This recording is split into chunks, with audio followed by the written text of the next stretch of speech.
Et salut tout le monde, c'est Chantin le jeu on se retrouve pour une nouvelle vidéo. Aujourd'hui je vais vous apprendre de comment créer un jeu sur Roblox. C'est très simple avec moi. Pour créer un jeu c'est très simple, il faut aller sur créer. Et après il faudra que vous alliez télécharger Roblox Studio. Bien sûr moi je l'ai déjà fait donc j'ai pas besoin. Du coup là vous êtes sur le hub création. Vous avez plein de trucs à la création, analytique, finance, tout ça. Pour l'instant on va aller juste dans création. Et donc là vous avez déjà un jeu préinstallé. C'est le jeu que tout le monde a quand il crée un compte. Moi, je vais pas me servir de ce jeu parce que c'est un jeu qui est pas terrible. Vous allez dans Créer expérience. Roblox Studio se démarre. Quand vous êtes sur Roblox Studio, là, vous avez cette page qui s'ouvre. Vous avez accueil, expérience, modèle archivé. Vous allez sur expérience. Vous avez vos expériences à vous. Après, vous avez aussi des modèles. Ces modèles, c'est en gros, c'est des jeux déjà faits pour vous. Moi, je vais utiliser ça pour la vidéo. Alors, je vais prendre le West Base Plate là. Et voilà, maintenant, on est enfin dans Roblox Studio avec tout pour construire un jeu. Vous avez une barre des tâches en haut. Vous avez les propriétés explorateurs ici. Si vous ne voyez pas, vous allez dans affichage, il y aura marqué explorateur et propriétés ici. Vous avez accueil, modèle, avatar, test, affichage et plugin. Pour les plugins, je vous montrerai comment on fait après. Pour l'instant, là, on va aller juste sur accueil et on va faire quelques petits trucs. Déjà, on a de très bonnes choses. On a sélectionné. Sélectionner, ça vous permet de sélectionner fluidement des choses. Vous avez déplacé qui est plus en ligne droite. Vous avez échelle, ça vous permet de grossir le bloc. Et rotation, ça vous permet de tourner le bloc. Ensuite, vous avez collision et joindre les surfaces. Les collisions, c'est très simple. Je vais, par exemple, je fais du piqué, je vous montrerai après. Hein. Là, c'est juste un exemple. Par exemple, si je fais ça, je ne peux pas, voilà. Je colle le truc comme ça. Alors que si j'enlève les collisions, je peux passer à travers. Là, je vous ai fait un terrain. Et si on sélectionne, normalement, voilà, ça s'adapte en fonction du niveau du terrain. Alors là, bien sûr, mon truc il est trop grand, donc ça fait mal, mais dans les choses, si vous voulez mettre des arbres, par exemple, sur votre terrain, là, c'est beaucoup mieux. Ensuite, on a l'éditeur, c'est ce qui m'a permis de faire ce terrain. Vous allez générer. Générer, ça vous permet de créer un monde de ce truc-là. Par exemple, je vais sélectionner cette zone et j'ai plein de choses. Je peux choisir les biomes que je mets. Donc, je vais mettre, en fait, je vais mettre Arctique, eau, et je vais enlever les montagnes. Et on a la graine. La graine, on peut mettre, c'est comme sur Minecraft, la graine, hein, c'est la seed. Et là, je fais générer. Et vous voyez, le monde se génère. Ça vous génère un monde totalement aléatoire. Puis après, vous avez effacé. Normalement, effacer, je crois que ça supprime tout. Voilà, ça supprime tout ce qui est de cette matière. Maintenant, on a édité. Éditer, déjà, on a sélectionné. Bon, ça, c'est juste pour la sélection. Donc là, on a rien. On a transformé. Transformer, en fait, ça permet de transformer. Hein.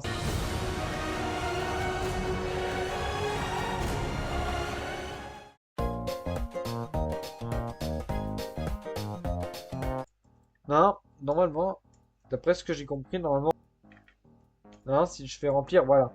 Ça vous permet de créer une zone de votre choix avec le type de matériau. Si je veux faire ça, vous cliquez sur remplir. Vous avez une zone totalement plate faite de ce matériau.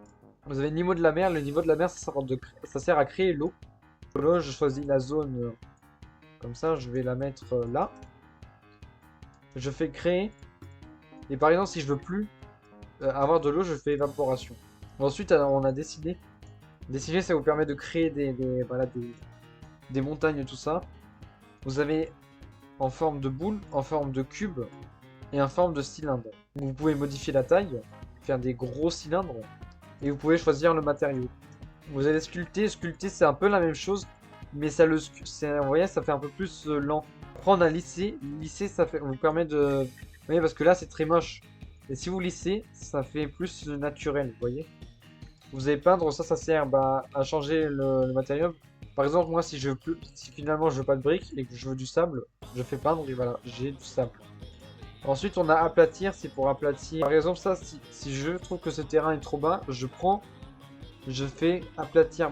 Là, je clique sur aplatir et après, j'avance un petit peu. Et vous voyez, le terrain commence à monter au niveau du terrain plus au-dessus.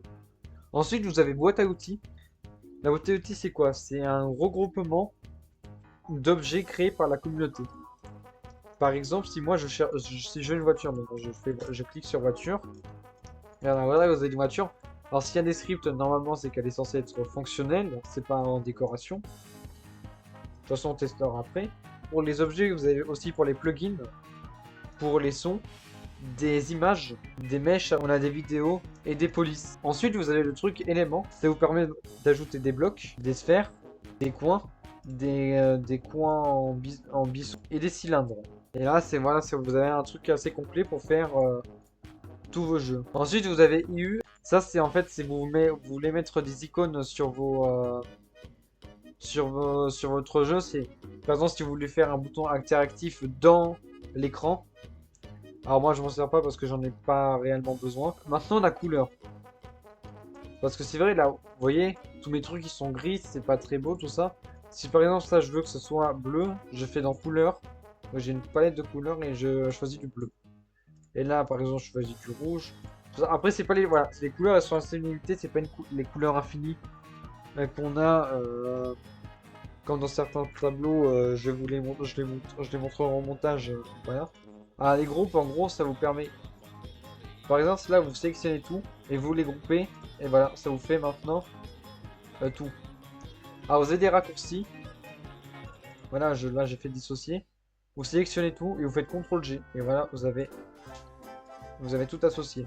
Si vous êtes verrouillé sur une partie, on ne pourra plus le sélectionner. Et si vous voulez le déverrouiller, il faudra aller dans l'explorateur. Ah voilà, j'ai trouvé. Et là, je fais déverrouiller, et voilà. Ensuite, on a ancré. Ancré, c'est très important le ancré. Si on teste le jeu, tout cela tombe. Tout cela ne tiendra pas. Il faut sélectionner ça et faire ancrer. Et ça, ancrer, c'est très important, sinon, sinon ça tombe. Là, ça tiendra avec ancré. Ensuite, on a un modèle. Et vous voyez ce bloc? Bon, vous le savez tous, c'est un truc pour apparaître. Est-ce que vous savez comment on le fait pour l'apparaître? Vous allez dans modèle et là vous avez un truc apparition où ça vous crée automatiquement un truc.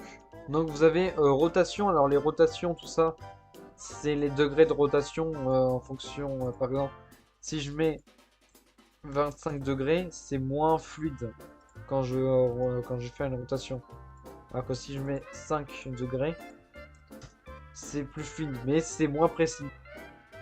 Vous avez les effets, ça sert à mettre des effets sur vos trucs, mais je vais vous montrer un plugin qui va vous faire ça plus facilement. Bon, ça c'est le test. Juste, pour le test, vous avez un truc qui s'appelle l'appareil. Ça vous permet de voir le point de vue d'un joueur téléphone. Ensuite, vous avez affichage. Affichage, il y a plein de trucs. C'est que, par exemple, si je veux pas afficher l'explorateur, j'affiche pas, voilà, là, je relève aussi propriété. On a aussi affiché le secteur. Afficher le secteur, c'est ça. En gros, c'est voilà, pour la 3D, vous avez le X, Y, Z. Après, vous avez plein de trucs aussi, c'est pour des commandes, tout ça, pour du code, mais j'utilise pas ça. Vous pouvez faire une capture d'écran et un enregistrement d'écran sur le logiciel. Vous pouvez changer de fenêtre si vous avez besoin d'être sur 2 fois Roblox Studio. Après, vous avez direction du vent, c'est pour créer du vent sur Roblox. Et ensuite, vous avez les plugins.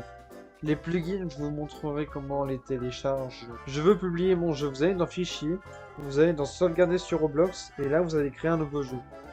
Là, je crée jeu test. Description, je mets la description que je veux. Et là, vous faites sauvegarder. Maintenant, si vous allez dans Inventaire et que vous allez dans Emplacement, vous avez un truc qui s'appelle jeu test. Déjà, je vous conseille de l'ajouter au profil. Et vous voyez, marqué cette expérience n'est pas disponible car son point de départ n'est pas publié. Alors c'est facile en fait, vous allez juste dans Roblox Studio, vous faites publier sur Roblox Sous et vous faites je teste et puis voilà. Maintenant, si je vais sur le jeu, vous avez votre jeu qui est créé. Maintenant, là vous êtes sur votre jeu Quand vous faites 3 petits points, vous avez plusieurs choses. Alors, éditer dans Studio, ça revient là. Voir les analyses, sponsoriser cette expérience, retirer du profil, fermer tous les serveurs. Bon, ça, c'est juste pour fermer les serveurs s'il y a beaucoup de gens. Et migrer vers la dernière mise à jour. On va aller, premièrement, donc, configurer cette expérience. Vous avez tout pour faire votre jeu. Vous allez dans Paramètres et vous pouvez déjà mettre en public votre jeu ou le mettre en privé. Analytique, bon, l'analytique, quand c'est un jeu comme ça sert à rien de vous montrer, mais c'est pour vous montrer le nombre de joueurs qui vient, tout ça, les nombres de Robux que vous gagnez. Ensuite, vous avez la monétisation, c'est aussi la même chose, hein, c'est que des stats. Maintenant, vous avez les paramètres d'accès. Vous pouvez faire plein de choses. Déjà, vous pouvez faire payer votre jeu. Ça sera un minimum 25 Robux. Ensuite, vous pouvez mettre ceux qui peuvent jouer à votre jeu. Si vous voulez faire des serveurs privés. Et si vous voulez mettre gratuit ou payant. Ensuite, vous avez la localisation, c'est pour traduire le jeu. Vous pouvez créer des événements aussi sur le jeu. Si vous voulez aussi ajouter vos réseaux sociaux sur le jeu, vous avez accès à 3 réseaux sociaux. Vous avez Facebook, Twitter, YouTube, Twitch, Discord, groupe Roblox et Guilded. Vous avez les badges. Les badges, alors je vous montrerai pas les badges parce que c'est compliqué, c'est avec du code. Mais vous pouvez créer des badges et les bannissements si vous voulez bannir des gens de votre jeu.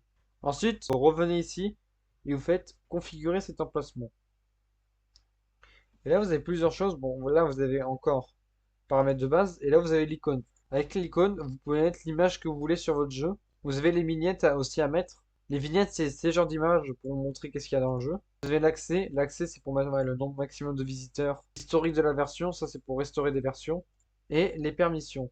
Si vous voulez permettre aux gens que les gens puissent copier votre jeu. Si vous voulez aussi que les gens amènent leurs propres objets. Parce que vous savez, dans Roblox, on a les équipements. On peut acheter des équipements en Roblox, bien sûr, et les utiliser pour les jeux qui acceptent ces équipements. Et là, si vous voulez mettre mêlée à distance, explosif, tout ça, vous pouvez. Vous aurez les icônes ici dans la description, équipement autorisé. Je repasse sur mon compte principal pour vous parler d'une autre partie, c'est les plugins. Les plugins, ce sont des logiciels qui vous accompagnent pour faire votre jeu Roblox. Par exemple, là, regardez, j'ai quelques petits plugins. Il y en a certains que j'utilise pas du tout, mais il y en a certains que j'utilise beaucoup, tels que le 3D Text. Le 3D Text, c'est tout simple, tu peux faire des textes en 3D. Regardez, là, si j'écris, euh, regardez, abonnez-vous, je le mets en rouge et ça me le fait automatiquement. Et je peux l'agrandir, tout ça. J'ai aussi l'avatar importer. L'avatar importer, c'est pour mettre des personnages. Par exemple, si je veux mettre moi, je peux l'importer en R6 ou en R15. Et regardez, j'ai mon skin qui est ici.